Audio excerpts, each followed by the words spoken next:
Hello, അടുത്ത വീഡിയോയിലേക്ക് സ്വാഗതം. അപ്പോൾ കുറച്ച് ദിവസമായി ലോങ് വീഡിയോ ഒക്കെ ഇട്ടിട്ട്, അപ്പോൾ ഇനി ലോങ് വീഡിയോ ഒക്കെ മുടങ്ങാതെ ഇടാൻ ശ്രമിക്കാം. അപ്പോൾ ഇന്നത്തെ വ്ളോഗ് എന്ന് പറയുന്നത് ഒരു ഈവനിങ് വ്ളോഗാണ്. അപ്പോൾ വൈകുന്നേരം ചേട്ടൻ ജോലി കഴിഞ്ഞ് വന്നപ്പോൾ കുറച്ച് മീൻ മേടിച്ചുകൊണ്ട് വന്നു. അപ്പോൾ കാളാഞ്ചിയാണ് വാങ്ങിച്ചുകൊണ്ട് വന്നത്. അപ്പോൾ നമുക്കതൊരു മുളക് കറി വെക്കാം. അപ്പോൾ ഇവിടെ വൈകുന്നേരങ്ങളിലാണ് മീനൊക്കെ കൊണ്ടുവരണത്. അപ്പോൾ വൈകുന്നേരമാണ് രാവിലത്തെ പണി കഴിഞ്ഞാൽ പിന്നെ വൈകുന്നേരമാണ് മീൻ കൊണ്ടുവന്നു കഴിഞ്ഞാൽ വൈകുന്നേരമാണ് പിന്നെ അടുത്ത പണികളുള്ളത്. മീൻ കൊണ്ടുവന്നില്ലെങ്കിൽ പിന്നെ രാവിലത്തെ കറി തന്നെ കൂട്ടി അത്താഴം കഴിക്കും. അപ്പോൾ ഇന്ന് കുറച്ച് കാളാഞ്ചി കൊണ്ടുവന്നിട്ടുണ്ട്. അപ്പോൾ നമുക്കതൊന്നൊരു മുളക് ചാറ് വയ്ക്കാം. അപ്പോൾ ഇവിടെ മുളക് ചാറാണ് വയ്ക്കാറ് കൂടുതലും. തേങ്ങാപ്പാൽ ഒഴിച്ച് കറി വയ്ക്കുന്നത് കുറവാണ്. ഇടയ്ക്കൊക്കെയാണ് തേങ്ങാപ്പാൽ പിഴിഞ്ഞ് കറി വയ്ക്കാറുള്ളൂ. ഇപ്പോൾ തേങ്ങയ്ക്കൊക്കെ ഭയങ്കര വിലയല്ലേ, അപ്പോൾ മുളക് ചാറാണ് മിക്കതും വയ്ക്കണത്. ഇവിടെ താല്പര്യവും മുളക് ചാറാണ്.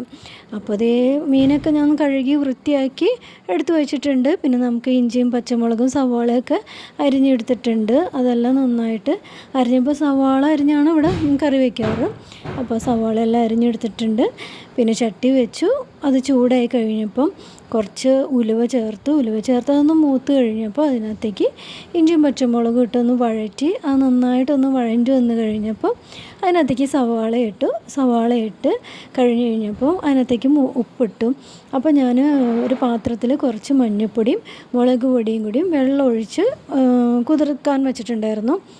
സവാള വഴഞ്ഞു വന്ന് കഴിഞ്ഞതിന് ശേഷം പിന്നെ ഞാൻ കുറച്ച് തക്കാളി ഇട്ടിട്ടുണ്ടായിരുന്നു. തക്കാളി നീളത്തിലരിഞ്ഞ് ഇതിനകത്തേക്ക് ചേർത്തിട്ടുണ്ടായിരുന്നു. അപ്പോൾ തക്കാളി ഒന്ന് വഴഞ്ഞു വന്നതിന് ശേഷമാണ് ഞാൻ ആ കുതിർത്ത് വെച്ചേക്കണ പൊടിയും മഞ്ഞൾപ്പൊടിയും മുളക് പൊടിയും ഇതിനകത്തേക്ക് ചേർത്ത്. അപ്പോൾ കുറച്ച് മുളക് പൊടിയും മഞ്ഞൾപ്പൊടിയും ആണ് കുതിർത്തി വെച്ചത്. അപ്പോൾ അത് ഇതിനകത്തേക്ക് ഇട്ടിട്ട് നന്നായിട്ടൊന്ന് വഴറ്റിയെടുത്തിട്ട് അതിൻ്റെ വെള്ളം ഒന്ന് വറ്റി കഴിയുന്നവരെ വഴറ്റിയെടുക്കുന്നുണ്ട്. അതിന് ശേഷമാണ് പിന്നെ മീനിൻ്റെ ആവശ്യത്തിനുള്ള വെള്ളം ഒഴിക്കുന്നത്. ആ വെള്ളം ഒഴിച്ച് ആ വെള്ളം നന്നായിട്ട് തിളച്ചതിന് ശേഷമാണ് മീൻ ഓരോന്നായിട്ട് പറക്കിയിടുന്നത്. അപ്പോൾ ഇതിൻ്റെ കൂടെ മീനിന് ആവശ്യത്തിനായിട്ടുള്ള കുടപ്പുളിയും ഇതിനകത്ത് ചേർത്തിട്ടുണ്ട്. അതിന് ശേഷമാണ് പിന്നെ മീൻ ഓരോന്നായിട്ട് പറക്കിയിട്ട് കൊടുക്കുന്നത്. അതിന് ശേഷം നമുക്കതൊന്ന് മൂടി വയ്ക്കണം. മൂടി വെച്ച് നന്നായിട്ടൊന്ന് വറ്റിച്ചെടുക്കണം. അപ്പോൾ ഇവിടെ ഒരുപാട് ചാറ് വേണ്ട, എന്നാലും അത്യാവശ്യത്തിന് ഉള്ള ചാറ് മാത്രം മതി.